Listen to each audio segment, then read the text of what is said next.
Muy buenas, soy Paula Hernando Moreno y hoy voy a presentar mi investigación. Sonajas que cantan, cuidados, agencias y vínculos de los objetos rituales en contextos museísticos. Para esta investigación parto de una pregunta muy sencilla, que es ¿qué ocurre cuando un objeto ritual, que es considerado vivo dentro de una tradición, ingresa en un museo?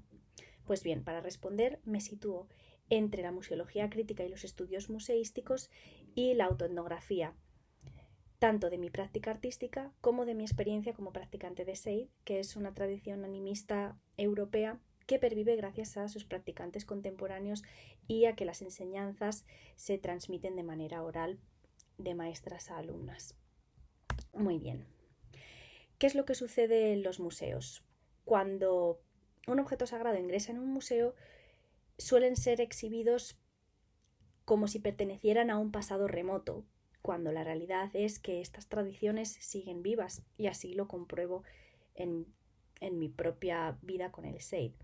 Hay personas que hacen que estas tradiciones se sigan transmitiendo y vayan evolucionando según pasan las épocas. Estos objetos en los museos, que pertenecen a estas tradiciones aún vivas, se aíslan de su contexto espiritual, se describen solo por los materiales con los que están hechos y se presentan como patrimonio inerte.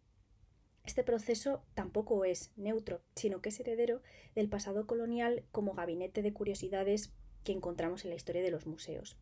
Este proceso rompe vínculos, desactiva las funciones rituales y silencia las ontologías animistas que siguen existiendo hoy y que, sobre todo para las personas y las comunidades indígenas, son fundamentales en su modo de vida. Desde una perspectiva animista, los objetos rituales no representan algo, no cumplen una función a través de nosotros, sino que actúan por sí mismos.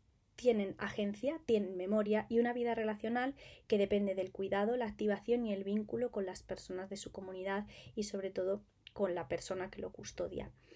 No solo dependen de ellos, sino que los definen, puesto que en el animismo un concepto fundamental es el de la red interrelacional que conecta a todas las agencias humanas, no humanas y posthumanas.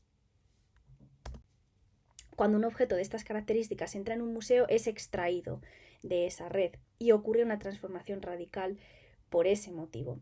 Vemos como ejemplo este tambor que ahora mismo está en el British Museum, pero que es de origen sami. Los sami son los pueblos indígenas de Laponia, al norte de Europa.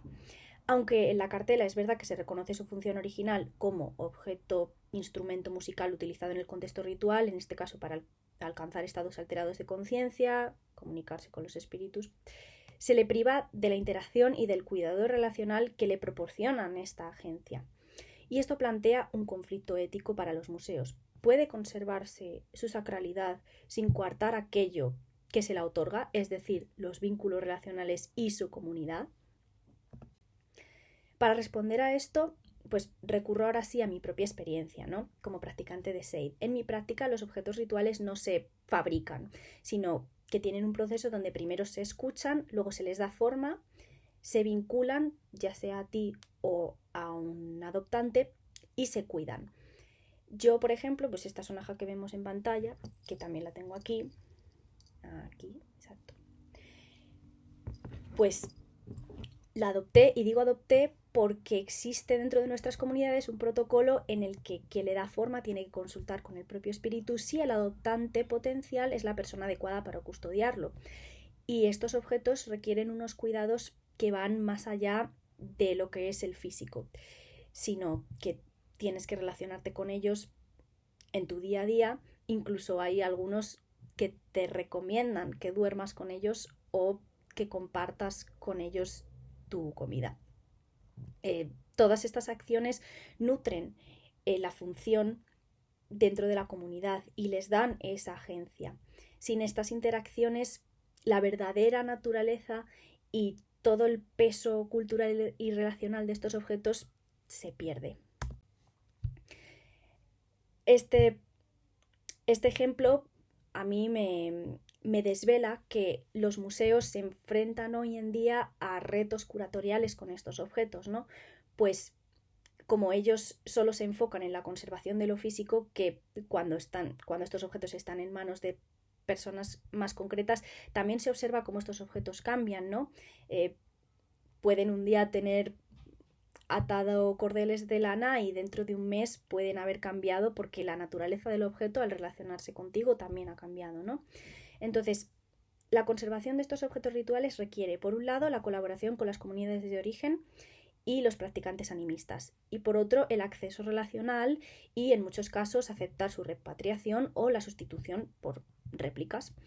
Reconocer la agencia de estos objetos no es una simple metáfora, sino que es una forma de cuestionar también las herencias coloniales de nuestras instituciones museísticas y de abrir los departamentos de los museos a otras formas de conocimiento que también por herencias coloniales son relegadas y tratadas como infantiles o fantasiosas, cuando son modos de vida que, reitero, siguen vivos y son importantes para comunidades.